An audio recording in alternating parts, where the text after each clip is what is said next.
Season 2, Episode 18. That problem, which is an organizational one and an institutional learning one, is addressed or is hoped to be addressed with a software solution without asking some larger questions like, what information do we need to save?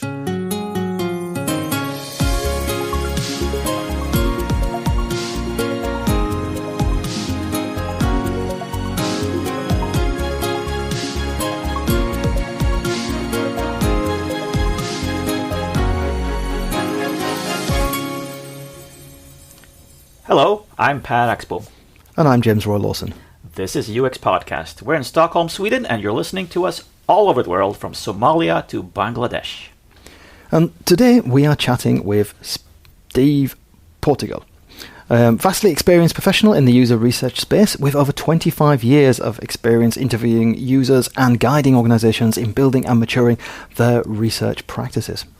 Steve has written 2 books, User Research War Stories and the classic Interviewing Users, which is now in its 2nd edition, which we are going to talk about today. Interestingly, well, I think it's interesting, when the first edition of the classic book Interviewing Users came out, we didn't actually talk to him about the book. We didn't, no. We talked to him, though. We did talk to him around that time, but not about the book. Right. So what makes this especially fun is that we're getting to talk about the book when it has its 2nd edition. Right. You are releasing a 2nd edition of the book.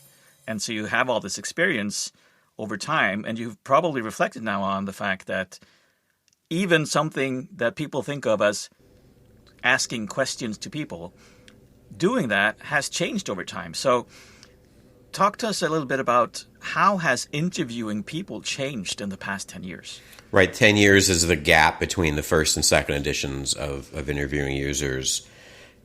And, I'll just say, back up a little bit and say I was resistant way back when to doing a 2nd edition because my thought was, well, nothing has changed about the person-to-person activity of interviewing. So, that's what the book is about. It tells you how to listen and ask follow-ups and, body language and tone of voice and all that. That's all in there. So it's evergreen. So why would the book change? Yeah. Yes. So the book stands, and it's been a successful book for a long time. 1st edition. So yeah, why would it change? And I guess the short answer is that that doesn't change, but the things around it have changed. The book is not just about asking questions, right? It's about doing interviews. It defaults to or assumes a context of doing research in kind of a business context to learn from people, to make an improvement to the product or service or user experience. And that is what's changed in 10 years, right? The context in which user experience is practiced or user experience research takes place. So, for example, if you got to go back a little bit further than 10 years, but at one point this work was done entirely by consultants. There were no in-house teams, and as you kind of progress over time, you start to have more researchers inside the organization, but you don't have leaders. So it's not it's not a function in a corporation that is managed. That means that how it's structured, where it's placed in the organization, how individual researchers are given tools, they're given encouragement or support for their careers or developing their skill set. That's not being handled with sort of the special attention and care that would be placed to a discipline that's seen as itself. So, if you have user researchers reporting to a head of design, for example, that makes for a certain kind of advocacy for research or championing of it or building up what that capability is. As you start to see research leadership being seen as a thing and people with that title and that responsibility, then the manner in which research is practiced, and again, asking questions and asking follow-up questions is still the same, but working with stakeholders and colleagues to understand what the need is, collaborating during the course of a project, knowledge sharing, delivery of information, having an impact, all that stuff is very different than when it was just consultants. Now it's primarily internal people. And then I think an evolution beyond what I'm describing is you have lots of people doing research who don't have that in their title, don't have user experience in their title. The term that Kate Towsey coined is PWDR, people who do research. And that's such a great term, I think, because it sort of says like, hey, you've got researchers and you've got people who do research, and they both have different kinds of needs. So I think, 10 years ago, we just didn't have that model of sort of who was doing research and where were they and what do they need and what are they concerned about. So that larger context, I think, is something that's changed. And I'll add one more thing here that, even these sort of fundamental human activities of listening and asking questions and so on, I as the author, I have 10 more years of experience in doing it, making all kinds of mistakes while doing it, reflecting. I know I've had those things where, it's in the book and then I do it wrong and I go home and stew about it. And I realize, oh yeah, I'm now failing to practice my own, best advice and realizing how that screwed things up. So Steve, just picking up on that, yeah. Given that you have now 10 more years of research experience, what's your biggest take home from those 10 years? Yeah. What's my biggest take home on those 10 years?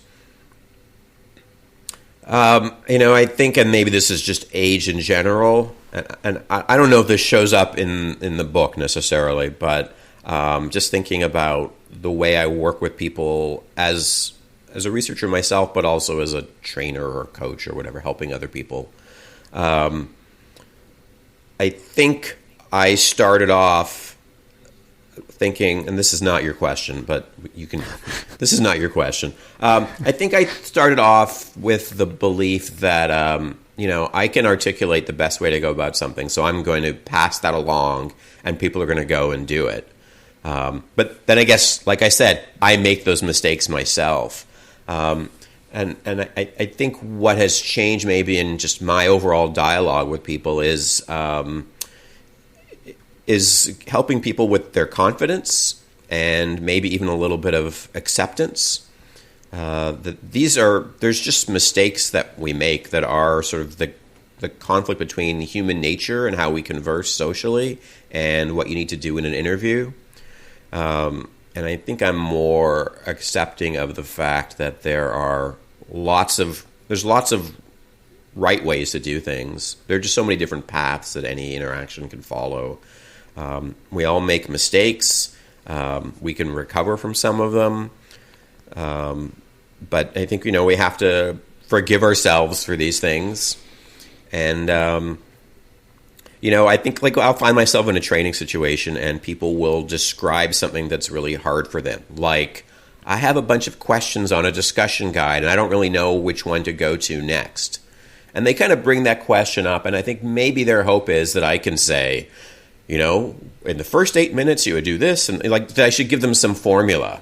And I think what I end up doing, and for sure there are some practical tips that I can always give to some practical question, but I think I also want people to hear that, this is, you've got it, right? That struggle, where do I go next? What questions do I ask? How do I keep going on this thing or do I move on? Is there more? You don't know.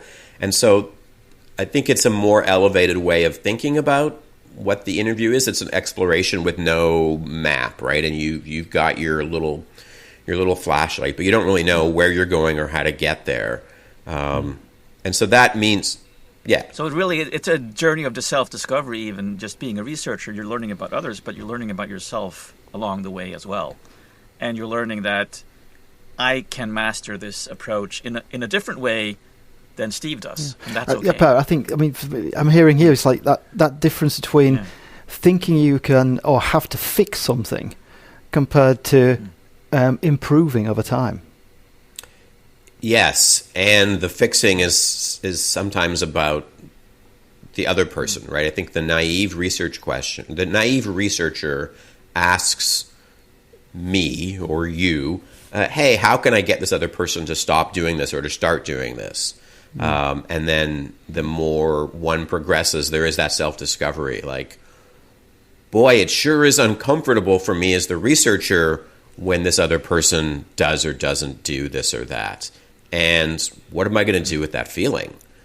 And I might have to sit with it and be uncomfortable. And actually, that's okay, because there is no formulaic answer. So again, you're asking me, like, that's a personal takeaway. I don't feel like, oh, if you read the two books side by side, you would see. I don't know that that's in there. I haven't really. You're asking me a question I'd never really given voice to. So it's not like I wrote the second edition trying to convey, I guess, a somewhat more nuanced take on. But Steve, I guess if that's what you're answering now as your experience for the last 10 years, then you cannot have not written the book and drawn some of that experience into doing the second edition. I think so. I mean, I think it's in there as I'm just thinking about how I explain this example or this tactic and so on. But, it wasn't in the book proposal, for example. I didn't set out to say, hey, I used to think A, now I think B. This book is going to revisit this topic so that we make it clear this. Yeah. But thank you. Yes, it's written from I'm 10 years older. I have 10 years more experience. I'm writing from that point of view, or I'm rewriting or revising from that point of view. Thinking about changes that are in the book, I mean, you've added 2 more chapters this time round. You have a 9th and a 10th chapter. What's the story behind those 2 chapters? I mean, why were they not there in the first place, and what led you to actually add them? Yeah, well, you asked... And I haven't said what the 2 chapters are, though. I haven't even said that. Right, the 2 chapters are on, first, analysis and synthesis, like what do you do with your research data? And second, how do you have impact? How do you influence the organization? And those were topics that were addressed, but they were kind of, in the first edition, they were kind of like, all right, everybody, time to wrap this thing up. Let me just kind of acknowledge there's more. And in some ways, that's an artifact of what does it mean to write a book? Like, I had never written a book before, and, sort of starting off with a lot of experience and a lot of, right, I'd been doing the work for a long time before I wrote that first book, and I had information a bunch of different places that I had to sort of organize into this book. And so how do you draw that kind of dotted line around what's in and what's out? And I made probably I don't know. I mean, I don't want to sound regretful about it. I made the choice at that time that, like, it's about interviewing. It's in the title. And so, all the stuff that happens after is important. I want to acknowledge it, but that's a different book. Like, maybe I would write a follow-up book and I would write that book. That was kind of my way of rationalizing. I don't want to get into this, or maybe less selfishly, like, I don't think it fits within sort of the remit of what this book is supposed to accomplish. But I think early feedback said, like, hey, where is this stuff? Like, where's the thing about what to do next? So It was clearly a gap or something I wanted to address in the future fairly early on. I was wondering, though, whether the context of the time, 2013, like you've already mentioned, where we're looking at more agency-based models and outsourcing research, and now it's in-house and in-house teams. Is that something maybe that led to some of these more what do we do afterwards topics not really maybe getting the focus that now we seem to think that's the course to get that focus? Yeah, you're right. I think if these 2 chapters, analysis and synthesis, was something that I sort of felt like was outside, that now I think is really important. And this discussion of having an impact, you're right on. It represents the change. It's a thing that comes up more in workshops. It comes up more in my own work that is more germane to these in-house teams and these in-house leaders. I think it was less an obvious omission 10 years ago, and it's clearly a necessary. It's the topic that everyone wants to talk about. Yes, yes, yes. But my stakeholders, my team, how do I kind of have this impact? So it's something I've certainly been thinking about for 10 years and talking about and writing about and applying myself. And, I had more to say now. So I think it was easier to kind of commit to having this be something to talk about, because I guess I practice it differently than I did 10 years ago. As you were describing this shift to in-house teams, I almost felt this sense of jealousy in that in-house teams then get to work with research over time in a way that I, as a consultant, cannot. And they have a shared experience, and they can even reflect back on research they did 2 years ago based around the same product or service. So that has to be a lot different, I guess, when you talk to people about research and how you're doing the same type of research around the same type of product and service for a long time. Right.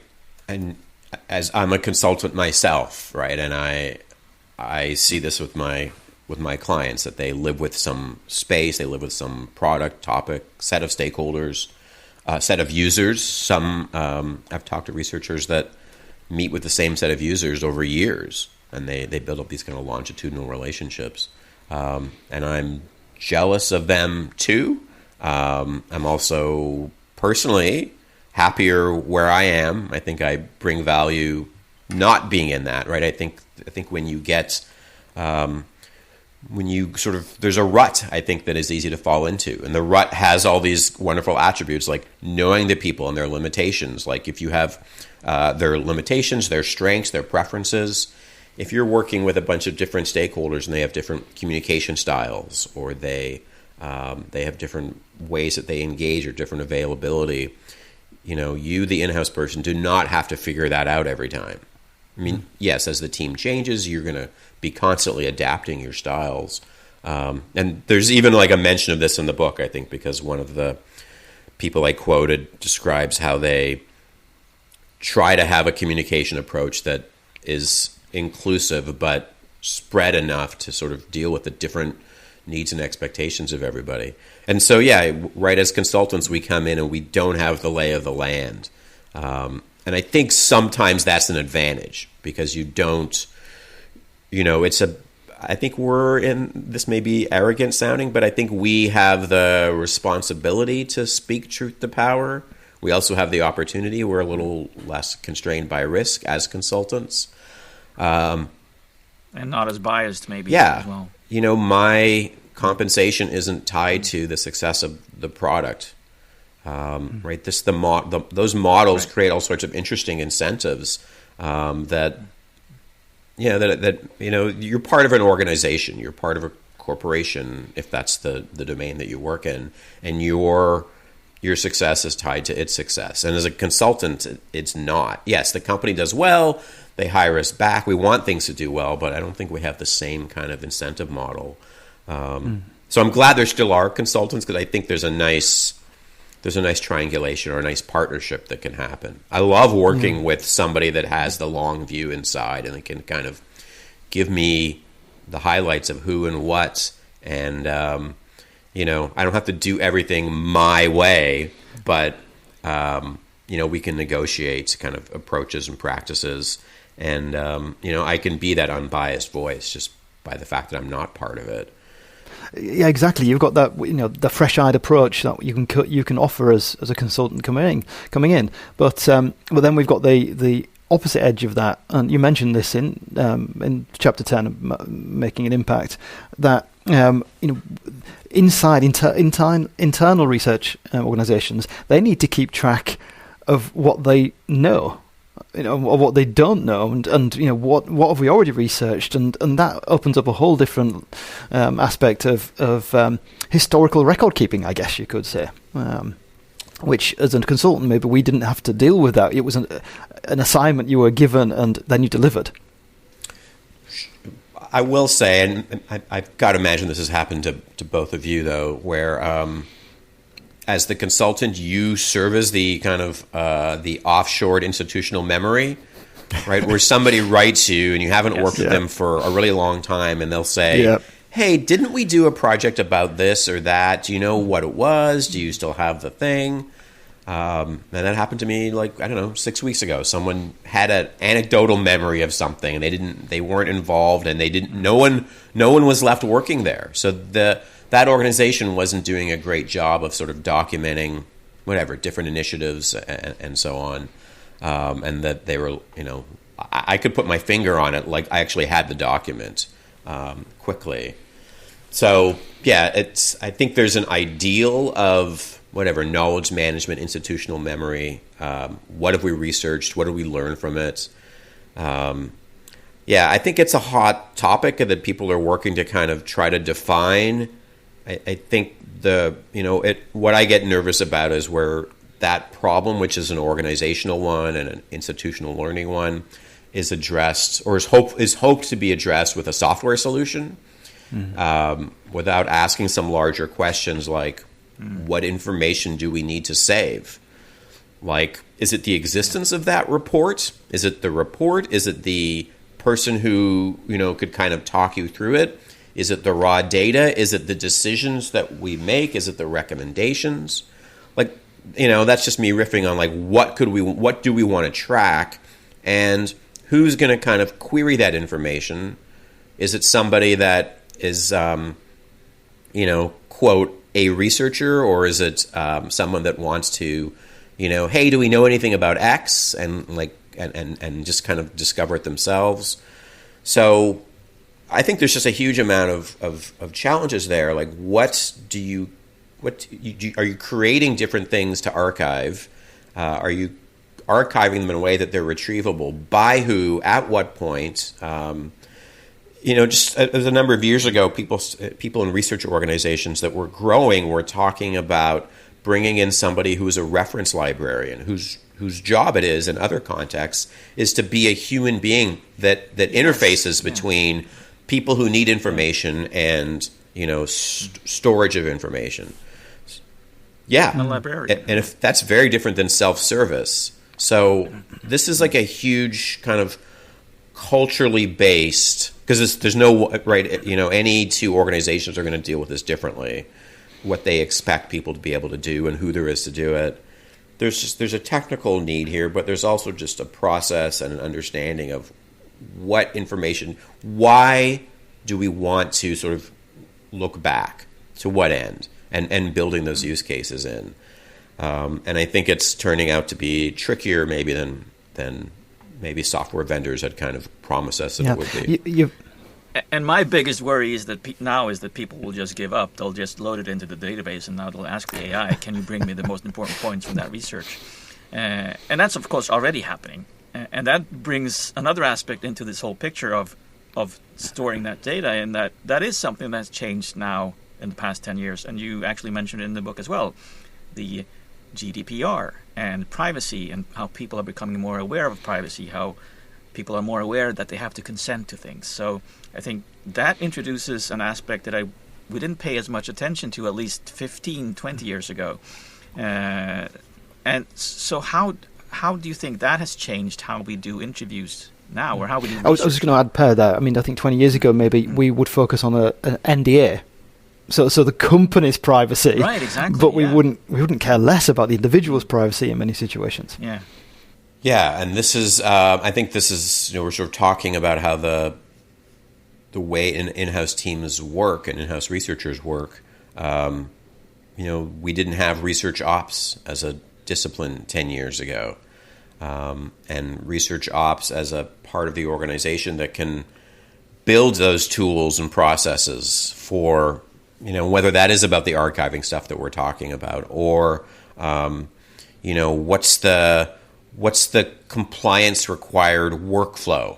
Because I think there's all sorts of legal aspects, and so the legal department of an organization, and I'm speaking very broadly, but I think in the past maybe they were someone to be avoided, and in the ideal situation now they're a partner, so that legal can help. Research ops can help. How do we set up whatever documentation, storage, storage of signatures, storage of material. Do we have to anonymize these things? Do we have to expire them after a certain time? That stuff that, a while back we would just ignore or just hope it would be fine.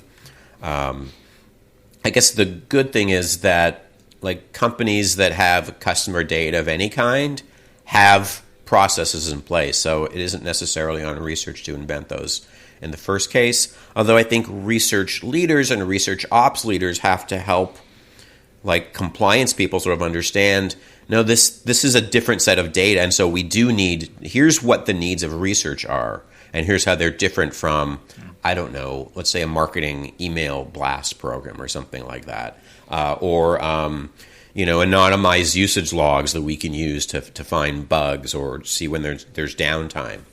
That this something like an interview is a different piece. And I would say just this is very impressionistic. I think there might have been some growing pains in figuring that out, but I feel like when I talk to research leaders and ops people, they have more successes than non-successes in setting that up. That there is, if you believe in research, then you need to create the conditions in which it can succeed.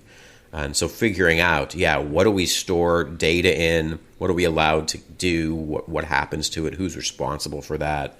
I think has been a growth. It's a maturation. It's one of the axes of like the maturity is how sort of sophisticated that is.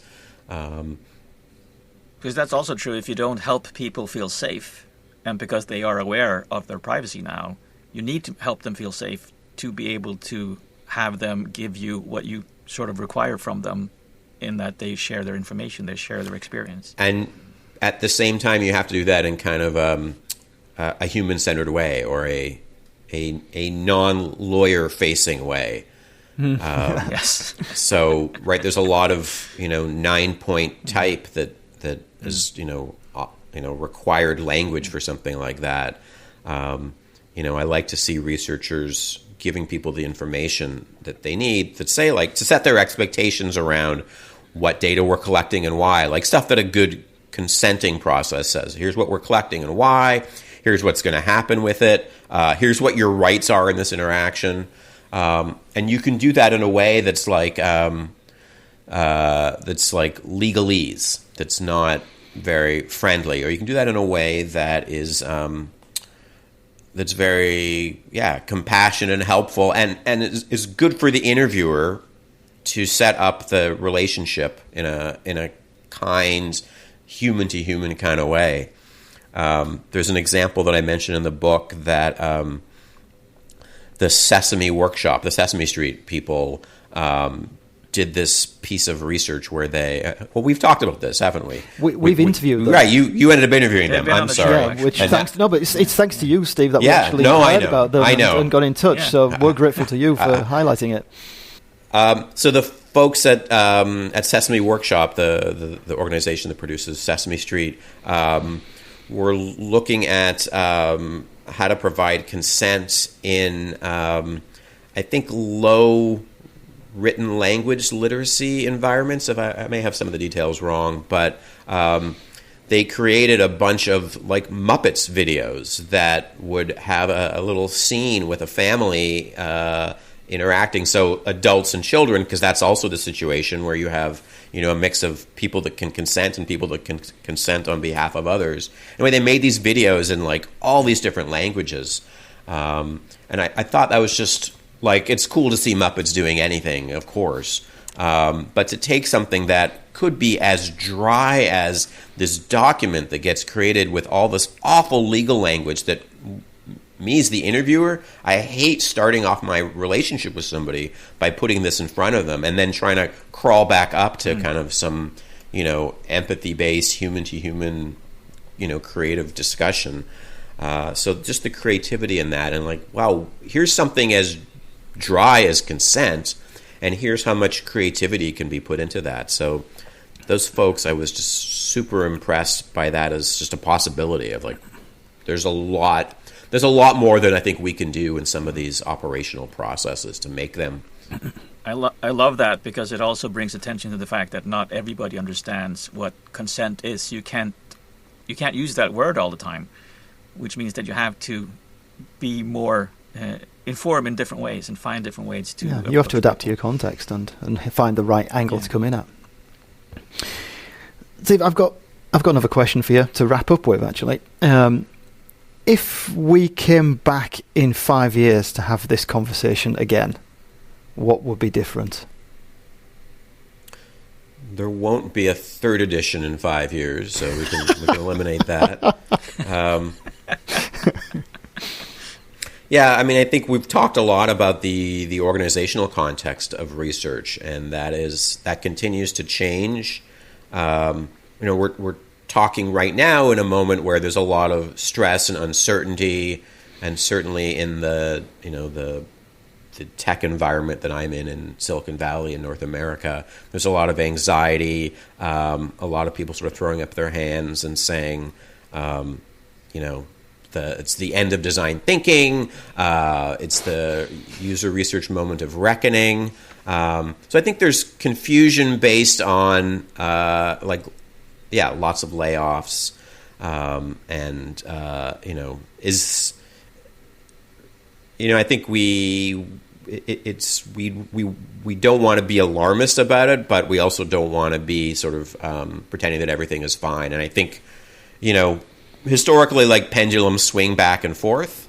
But I think, when you're surrounded by people that, are laid off, or you're the only one left on what was a 10-person team, I think it's easy to feel under threat right now. And that there's an emotional impulse to answer your question and say, like, well, we wouldn't have this conversation in 5 years because we're just going to be the smoking ruins of a former practice that doesn't exist anymore, right? I think that sentiment is there, and if you sort of give into your dark fears, you can feel that. So I don't know, I'm telling you what I don't think it's going to be. I mean, I think the pendulum will swing back. I have to think that, because I'm not making, plans to get into a professional bunker. I think this is important work that people still care about. I think this we've talked about sort of the influence, the having an impact, and organizations change. And, we haven't used the democratization word. That's like a word that excites and upsets a lot of people. And I think, to me, it's Kate Towsey's people who do research and researchers. So who does research and what do we mean by research, I think, it continues to evolve. And, we are making trade-offs and compromises, as we always have. So I don't know. I think I'm going to acknowledge the fear that there is. We won't be here in 5 years, but I think things change more slowly than that, and that what. So I'm still avoiding it. I don't know if I have a concrete what will have changed. You can't answer it, really, can you? I mean, it's a future question, so there's no right answer or wrong answer. It's an impossible one, But I personally, I agree with you. I mean, 5 years is not that long, and I think there's still a lot of things. The pendulum will swing, and I think about the times where I've taken developers on to observe on research sessions, and it's the first time they've ever met users of their products, and I still dream of the day where that's not the case, and every developer has seen a user use their product. So if we look at that as a bar, then we're years away from that being the case, where all developers have had some experience of seeing their product being used and researched. And those developers, for the most part, in my experience, they want that. They're not saying, like, I don't care, I don't need this isn't important. And so, and it depends on the discipline, but those folks are probably not people who do research. Those are people who go along with research, or people who observe research. I don't want to make up another acronym to go with that, but so there's a need right there, right? It's just almost a tactical need. It's just providing exposure, and that's not going away. So what is sort of the mix? I think the mix may continue to shift. Who's doing it? What are we doing it? What are we trying to accomplish? Even just exposure is sort of a low. That's not even, you're not even talking about evaluative or generating new ideas or, finding the future of the business, but just exposure is it's a big bang for the buck, right? If you can get that, you can make cultural improvements just at that. And of course, there's more to keep doing. So I think the need is there. The demand is up and down. The understanding is up and down, but the need, I think, is not going away. And as you were talking about all those fears, all I kept thinking was that research is part of the solution because it's about human connection. It's about that curiosity. It's about being open to others and allowing yourself to be surprised about what you can learn about others and challenge your own biases. Yeah. Can we applaud that? Can we get in some applaud? That's what I take away from your book. So thank you, Steve. Yeah, that's a lovely way to put it. And again, I think that fear is we care, but no one else cares, right? That it's. I think there's a sense of isolation when you go through changes and crises, and there is a crisis, I think, in the field for a lot of people right now. But to come back, as you're saying, to these principles, this is what we. The biggest we I can, be an inclusive version of we. This is what we're good at. This is what we care about. This is what we bring. And we know this is what business needs. This is what design needs. This is what technology needs. And, long term or medium term, it's what I want to believe it's what will win out, understanding people, caring about them and doing the right thing for them with this information that helps us make those decisions. I don't think you can kind of invent your way into, consistently invent your way into success. It does take this understanding and caring for the human aspect of people. That's a perfect note to end on. Perfect note to end on. Thank you very much, Steve, for being with us today and chatting. Thank you. It's great to chat with you both, always. It's gonna be all right. We can be reassured. I mean, we've reflected a fair bit during the chat and talked about the ins and outs of user research and ebbs and flows of it all. But I agree with Steve here. It's not going away. We're going to need user research, and AI is not going to replace it. It's nice to just have that feeling of being able to be comfortable being uncomfortable. And that makes it all right. Yeah. And good, I think listening now is reasonably recent chat. Our chat with Meena Kodendaraman about asking the right question. Excellent chat we had. Yeah. This series, so episode 12 or series 2, episode 12, episode 322 if you're going by the big numbers. And that's a really useful one to dive into straight after this. Excellent. And if you want us to, James and Per, as part of your next conference, event, or in-house training, we are offering workshops, talks, and courses to inspire and help you grow as individuals, teams, and organizations. Just get in touch by emailing hey@uxpodcast.com. And if you'd like to contribute to funding or helping with transcripts and references, then visit uxpodcast.com/support. Remember to keep moving. See you on the other side.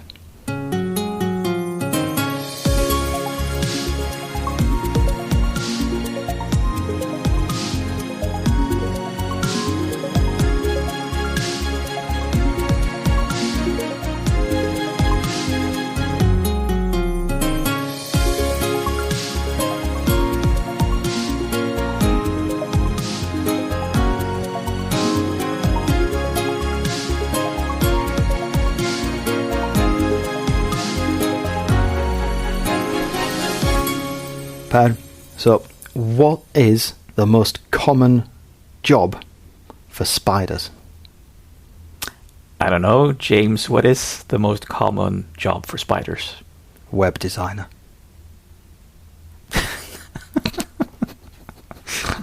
Oh.